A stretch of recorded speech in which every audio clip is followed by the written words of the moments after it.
organic, unpredictable, unknown, lovely, beautiful, a sense of fulfillment. This is part of the pleasures of life and not the chores of life.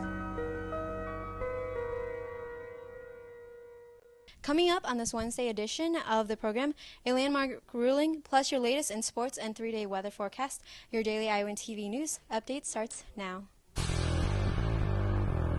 I'm Tom Brokaw. For more than 100 years now, the University of Iowa community has been waking up to the Daily Iowan. Today, it's the largest newsroom in eastern Iowa. And now you can see the news every night on Daily Iowan TV and get it anytime worldwide at dailyiowan.com.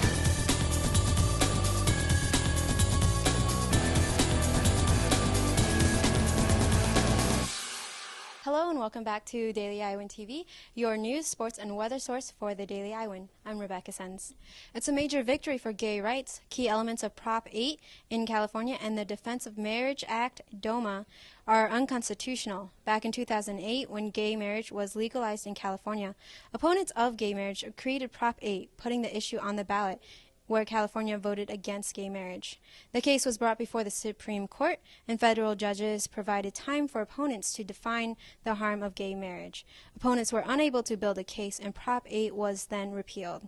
DOMA, a federal law signed in by President Clinton in '96, is made up of 3 sections. The third section withheld federal benefits for gay couples. And now a quick look at your 3-day forecast. We'll toss it out to our own Mulan Wang, who is standing by. Mulan.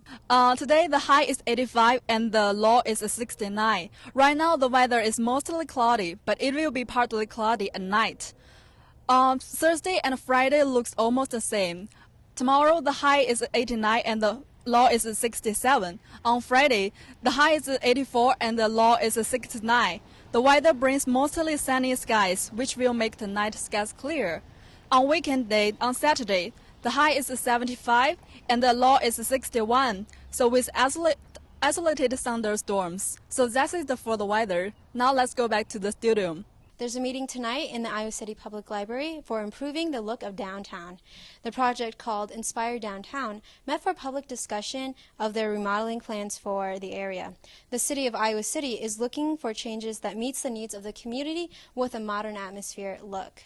Their plans so far is to update public seating and lighting and making better accommodations for cars, buses, and bikes and pedestrians. They will also be expanding the trees and planning options downtown, signage, and special events and improvements. Community input was important for their plan and development, and the final plan will be decided based on the community's vote of 3 different design options. They hope to make the final decision in November and to complete the project in the beginning of 2014. A book trading project called Free Libraries, started here in Iowa City, is now going statewide. The project encourages community reading by having book trading stations around the city. There are book cages near Kinnick, City High, and Hamburg Inn, where you can take a book from the cage and leave one of your own books in its place. This is a fun way to share books with other community members. Will now be available all around Iowa. And now let's take a look at the latest in Hawkeye sports. Let's toss it over to Josh Bolander with more. Josh?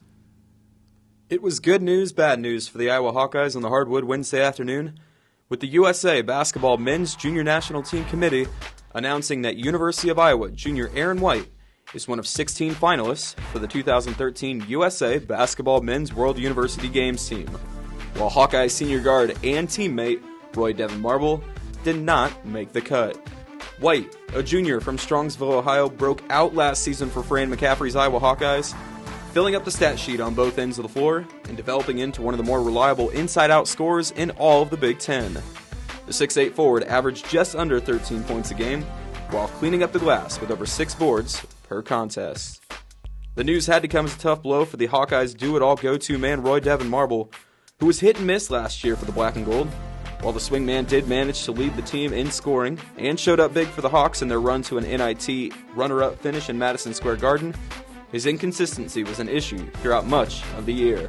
With a number of high flyers and scorers already on the team, Marble will have to take a back seat to White for the summer when it comes to the headlines in Iowa City. Rebecca, back to you. Well, that's going to do it for this Wednesday edition of the program. For more on all the today's stories, be sure to check out Thursday's pages of the Daily Iowan. And only with Daily Iowan TV can you get a sneak peek into those pages. Read more about today's landmark ruling and more reaction from Aaron White's journey to represent Team USA. That's your latest edition of Daily Iowan TV. Be sure to check us out at the same time or anytime online at dailyiowan.com. Thanks for watching and have a great night.